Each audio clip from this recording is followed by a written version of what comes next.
From the Library of Congress in Washington, D.C.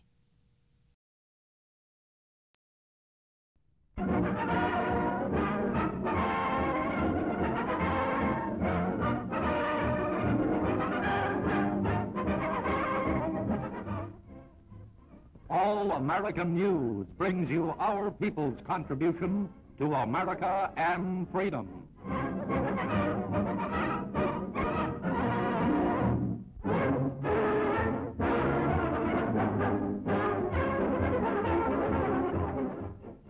As usual, Chicago's finest lead the Bud Billiken Parade. Bud Billiken himself, founder of the annual celebration for kids.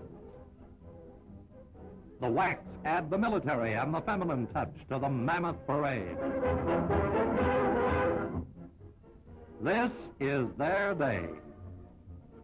The march was in honor of the armed services of our country, of its heroes, living and dead.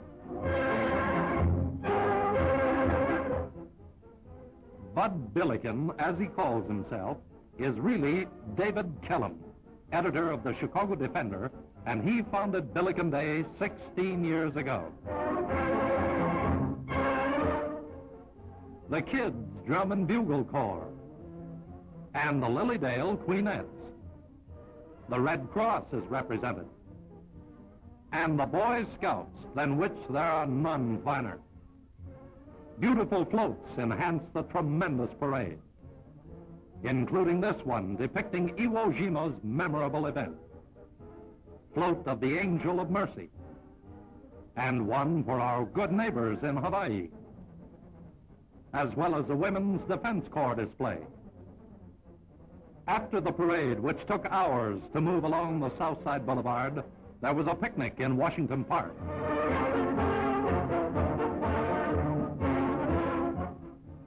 Youngsters and their pets were both welcome. Old and young celebrated. Plenty of attractions and amusements, loads of eats, and everything was free. And Billiken has something for the boys. Talented youngsters perform. Bud Billiken Day, as usual, was a red-letter day in Chicago.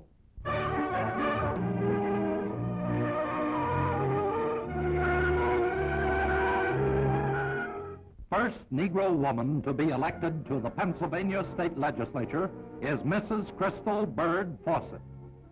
She has been cited for her educational leadership.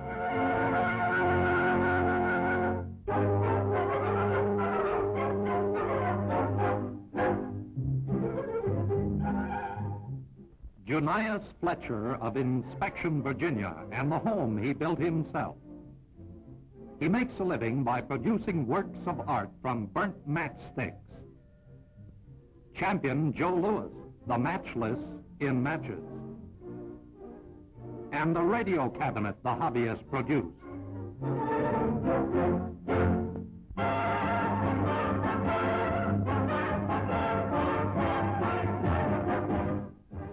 Emancipation Day in Knoxville, Tennessee saw an Elks revelry.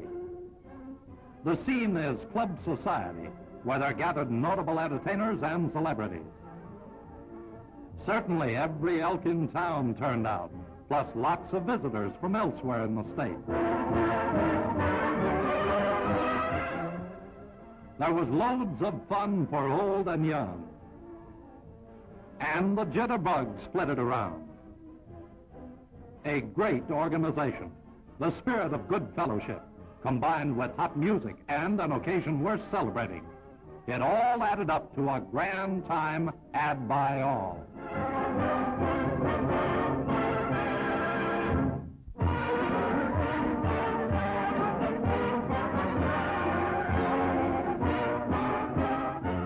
Steaming into Manila Bay. Slowly, the large transport eases her way through the shallow waters, scene of Dewey's victory in another war. These are Army Service Forces, the first American field GIs to arrive in the Pacific direct from Europe.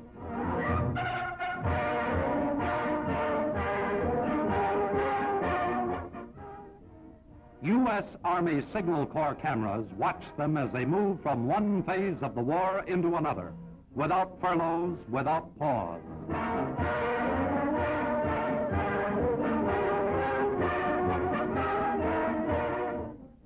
Small craft take some of them ashore where a band plays, and there's everything done to bolster sagging morale.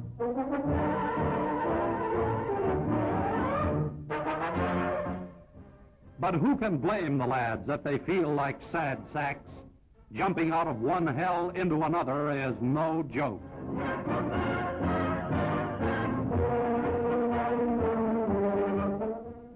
But they line up for roll call, each determined to do another great job. They load on freight trains bound for fighting fronts. The fellows are mighty anxious to get in there and help get it all over in a hurry.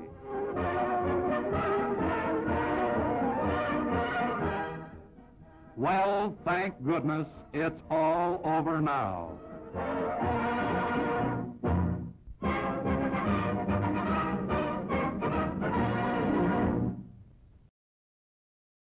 This has been a presentation of the Library of Congress. Visit us at loc.gov.